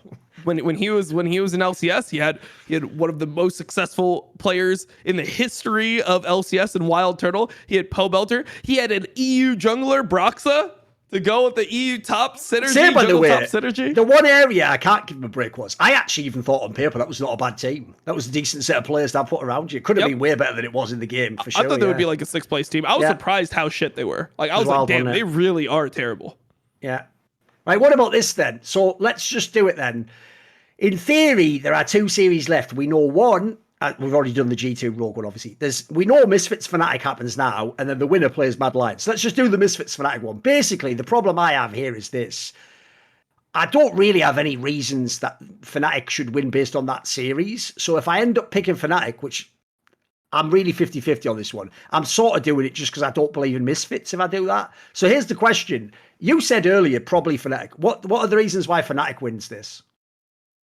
Well, I think that they can adapt the draft way more towards like harming Misfits. Like, what G2 did was G2 still went with the Poppy Trundle ban versus Zanzara. I mean, Razork was really good on the Poppy Trundle, so I think that if Fnatic does that, that's like a war crime in draft. Like, they could play both sides of that matchup. Like, just pick the Trundle and make him play one of his picks into Trundle. You know, like, I think that they really have an advantage here, where other teams maybe didn't practice Poppy Trundle as much, or they weren't that comfortable playing both sides, because that is a playable matchup for Poppy. It's not like if you take Poppy and he takes Trundle, you have no advantages and you're just like a tank that he takes all the stats. It's not like the Sejuani versus Trundle matchup that used to happen, where it was really, really fucking bad for the Sejuani, where if you get into team fights, you just lose all your stats. Even if you try to like play through it and take Halo Blades or Fleet Footwork, it just never seemed to work out. So I do think that what they could do is they could just leave up those champions, ban out the Yuumi. Like, you don't need to give Mercy Yuumi, and just play like a standard game. They have the picks into Misfits, right? Like they could play the Gwen into Ornn, which didn't like. I don't think Wonder played his best Gwen games here, but like this whole season he's been fine in that matchup. That's been a matchup that I think has been good for him. So when I look at their drafting, I just feel like the only way they lose is if they tried to take the same approach G2 did. I don't think they're good enough to take the G2 approach. I think they need to really just view Misfits for what they are. They are an extremely limited one-style team. Draft in the way to fuck over that one style as much as possible. They will not beat you in like a 50-50 standard game. Also, here's the thing. The difference is, right, when you're talking about the ban Yuumi that Yamato didn't do against XL, there's another factor. Mickey X doesn't look like you just lose automatically because he has Yuumi. The difference is, it's specifically because it's Mercer, I would ban Yuumi every single game no matter what. Because if you make him actually have to be a real support player, now he's going to have problems. He's just not going to be as good. And he can take whatever he wants at that point in time. He can have a Lulu, he can have whatever he wants. Just no Yuumi for you, Mercer. You don't get it, mate. I would never allow that ever in a million years. Yep, never allow it. I'll never allow it too. And also, it's like, it's one of those things where people will be like, I mean, I'm sure the Yuumi pick, like, or them leaving it up, they ended up winning. I don't know if that worked to me. I didn't feel like it was a good decision. It was like, yeah, they ended up winning, but they didn't feel like they won because they could really handle Yuumi any more than they did earlier. It just kind of felt like the Yuumi was played slightly worse, and like other players were just kind of like choking on XL. So, I mean, that wouldn't give me confidence in that style. I just really hope that I don't see these Poppy Trundle bans, because people are allowing Zanzara to just be like the best version of himself. They're like, you ban the Poppy Trundle versus him. So now you have to ban two, you have to give two bans, and then he just plays like Sejuani or some shit, and he's fine at Sejuani. Like Sejuani is a very Zanzara champion. Like Sejuani, I mean, his Vi was terrible, but I don't expect him to play Vi. He's able to play the Skarner. He's just getting still good champions for his playstyle. You're not doing anything by getting him off the Poppy and Trundle. We saw his Trundle. His Trundle wasn't better than like Elyoya's Trundle or Marcoon's Trundle, or it wasn't better than Razor's Trundle. So why are we doing this again? Like, literally, why are we doing this? Yeah, the weird part I don't get is this. I would genuinely say to the coaches of the fucking teams playing against Misfits, forget what you're doing to Zanzara. The question is, why don't you want another ban against fucking Vethio or Neon? Why don't you want to take something more away from them? Like, that's going to make it... Like, I think if you watch... There's the other reason why on paper there should be no way Fnatic should lose to Misfits. Because, mate, even Misfits know that in the team fights, it's all the Neon show. Like, if you saw in some of the games they had against G2, the joke was, dude, there were times when Vethio knew he was just bait on all these fights. And he's just trying to, like, draw people away and bring them into a claw, just so that like the fucking bot lane can have a chance to actually do DPS. Like, everyone who's watching these games, including Misfits, knows it is going to be Neon in these team fights. So if you know that, you can definitely play cynically against him, for fuck's sake. Come on. Yep. He's an ADC. Yep, and there's two champions that need to actually be able to do that in the team fight. Those two champions are Sivir and Zeri. Those are the only two champions that are going to pop off in the team fights. You don't have to ban the Draven. So, like, I'm already looking past it. Like, maybe Fnatic will ban Draven when they play against Mad, because I think Fnatic will just beat Misfits. I think that I'd be so ashamed. Like, if they lost XL, it would be reasonable. Misfits, I rate lower than XL. I don't care about, like, the season, like, the regular split standings. When you get into best of fives, you get into, like, heavily prepping for a team. If you're relatively one-dimensional, you should be shit in best of fives. Like, that is just how it goes. So, if they're not able to beat Misfits, I think that they've completely failed. Like, that is worse than losing to XL. And I just think that it's really easy to play against to play against Misfits here. I think you just ban Yuumi. I think you leave up the Poppy and Trundle. I don't think you need to ban even the I don't think you need to even ban the Draven. And I think if you really want to be cynical, I would like to see them go the other way. Ban the Zeri Sivir side of it. Don't let either player play Zeri Sivir and force them into things like, you know, the Neon Aphelios, play Aphelios versus Lucian Nami. Like, because I expect that Fnatic's going to still run back the Lucian Nami. They played it terribly. They still won. If after those games they wanted to play Lucian Nami, I feel like they definitely will still play it here. It's the other thing as well, Dom, because specifically they don't, in theory, have to just have upset carry the team fights. They don't have to have the Zeri or the Sivir. Like, you can go, there's plenty of bag for fucking upset. He could play an Aphelios, whatever, could play almost anything in the meta now. Remember, he's just playing it as an ADC. He's not having to carry the fight. So I think they have a different draft priority than Misfits does. As you're saying, Misfits basically must get one of these for Neon. They don't win the series if they don't. Yeah, I think that they have to. It's this splits version of Jinx, right? Yes. Like that was the Neon pick before. Yep. The 1v9 champion and team fights. Now you have two of them. You have Zeri and you have Sivir. I think the Sivir is probably more dangerous because Zeri is like, you have to have a better team and you need like your team to understand when you can hit so that you keep your ultimate on, you can really snowball through the fight. I would just say don't let him have the Sivir at all in the series. I think that's one of the only ways Misfits could win. No, agreed. I thought he was doing a very good job DPSing before. The other thing I would also say about this series is, just like in the last one, we praised Razork. This is another brilliant chance for Razork to get another nice win under his belt, to look good. Like, he is a better player than Zanzara. He should be able to outperform him. I even think, as you're saying about the jungle meta, he's going to have his picks. Like, he's going to get what he wants. So I think Razork can do a lot in this series. Yeah, I agree. I think that this is, I mean, it's kind of sad to me we even have to say that. It's like Razork is definitely better than Zanzara, right? I know.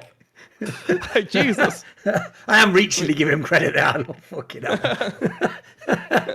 What about this then? So obviously the weird thing is we can't really do too much with it, but in theory, I guess actually we are both taking Fnatic. When I actually went through all the factors, I guess I am taking them because actually, like I said earlier on, I think Misfits got everything they wanted in the G2 series, and they still sort of didn't even play off the conditions half the time. So I can't even trust them to just scale and win like that. So let's do it then. Presumably, Mad Lions will be playing Fnatic, right? Obviously. This is one of the factors, right, that I think when I look at this series, I actually see two potential ways it goes. One, I actually think basically Mad Lions they should have complete fucking draft nirvana here. They should be able to do whatever they want. They should be able to get the better draft most of the time. And then the other thing for me is this. I actually do think top to bottom in terms of form, they have easily the better players. They have easily the better lanes. Everything looks great. The only factor I actually think is a concern is Mad Lions players themselves. I know some of them are champions, but they're not super veterans. There is a world where they also could be susceptible in a game or two to maybe choke to the bigger names. And that's the only way I can see Fnatic doing anything against Mad Lions. I don't really even know logically how they get in these games. Yeah, I think it's pretty tough. I think that Mad Lions is essentially just a cracked version of XL. Like, they're just better at the early game. They're more practiced on those things. And I mean, you just saw that Fnatic, they literally look like they're playing solo queue. Even though they started bringing it together at other points, it literally just looks like they are playing solo queue out there. There's no real coordination. I mean, they just fight, yeah, people just go in. Hilly and Upset still don't look like they have synergy, which is weird because that was the strength of Fnatic when they were looking good in spring, was that Hilly and Upset looked like they still had synergy from playing together for a while. I feel like that's just kind of gone, and the meta doesn't suit Hilly at all. Like, Hilly just can't really play range supports. Like, let's be honest here.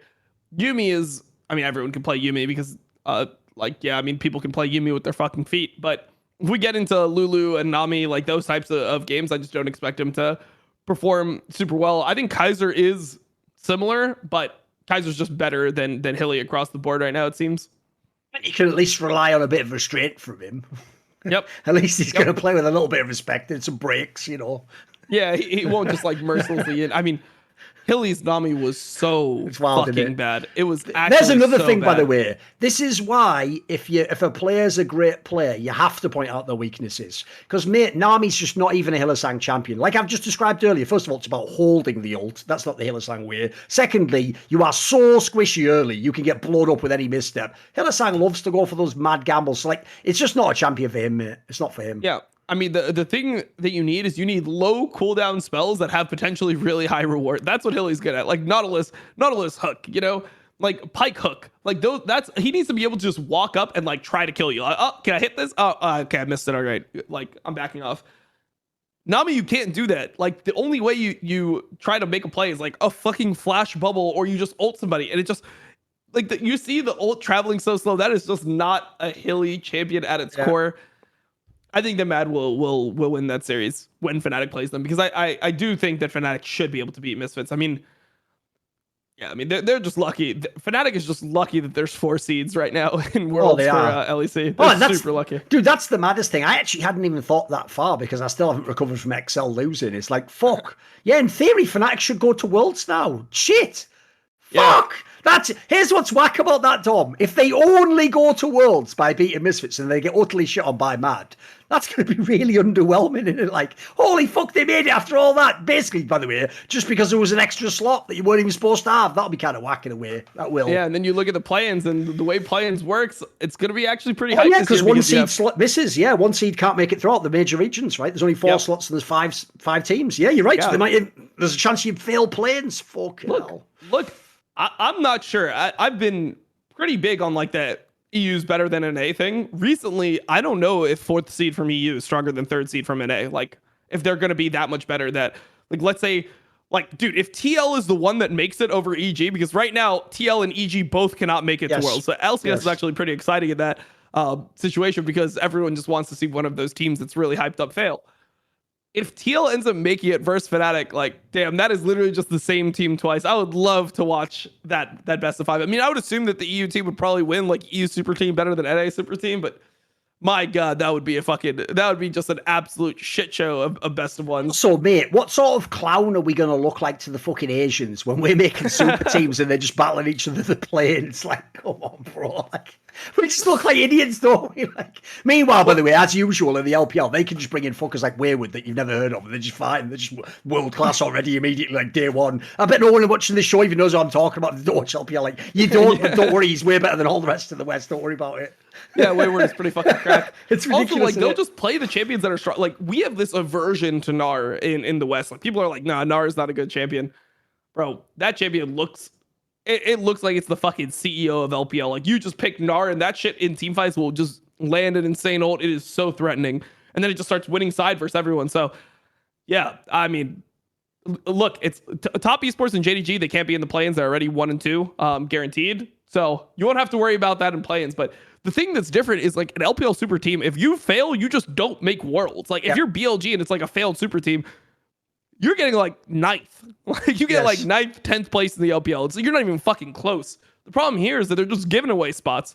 Yeah, like, that's actually, by the way, that brings me back to the beginning point, which is that's the worst thing is like TL and Fnatic might end up going, but not because they're good, just because they just sort of like everything else collapsed and they just stole the last spot going out the door or some fucking stupid shit like that. So yeah, that's mad, isn't it? That there's a world where Fnatic's going to go after all this. By the way, I don't even care if they do go to Worlds. They must change this roster. They cannot play. In good faith, you could not run this roster back. You couldn't, mate.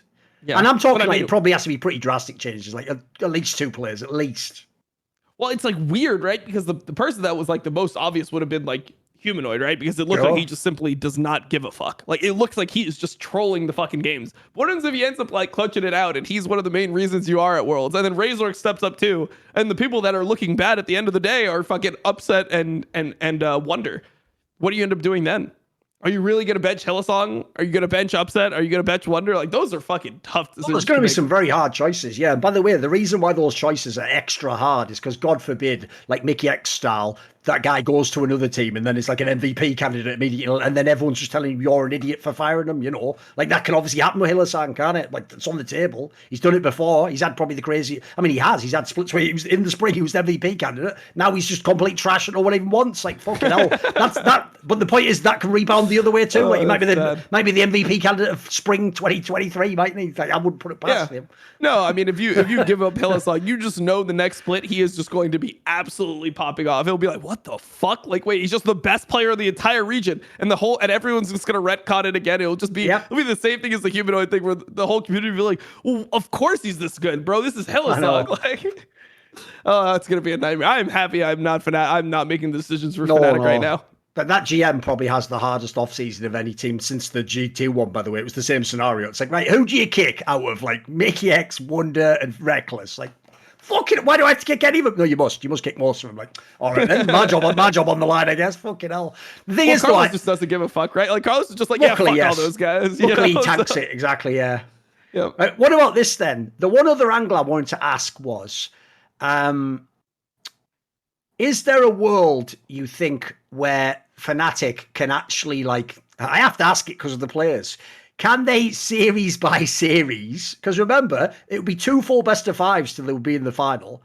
And let me think. Well, 3. No, in the lower bracket final. Yeah, it would be 3 before the final. So it could potentially be like 15 games. Is it possible they can actually level up and become a real team by then? Is that even on the cards? Is it a possibility, do you think? Yeah, but I don't know. It's not a good way that they get there. You know, I don't think that they just level up and become monsters. I think they could win a shit fest versus Mad Lions, and I think Rogue could like choke out of this world. You know, I'm assuming that Rogue loses to G2, so they're going to be the team that drops down in that into the lower bracket final.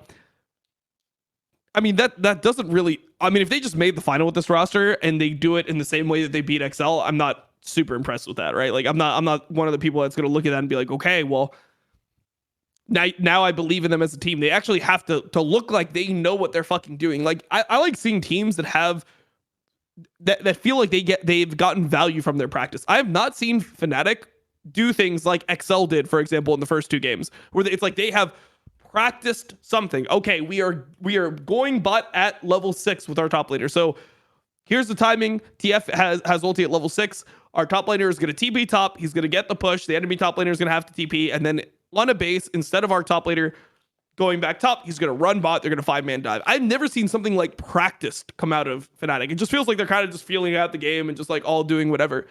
I just want to see something like that before I believe in Fnatic again. I just want to see them doing something together that looks practiced. It looks like they've actually scrimmed and not just like wasted their time for a whole fucking week just playing lane phases. Well, whatever you waste your time with in the next week, be sure to come back for the next episode of the Best Damn League Show period.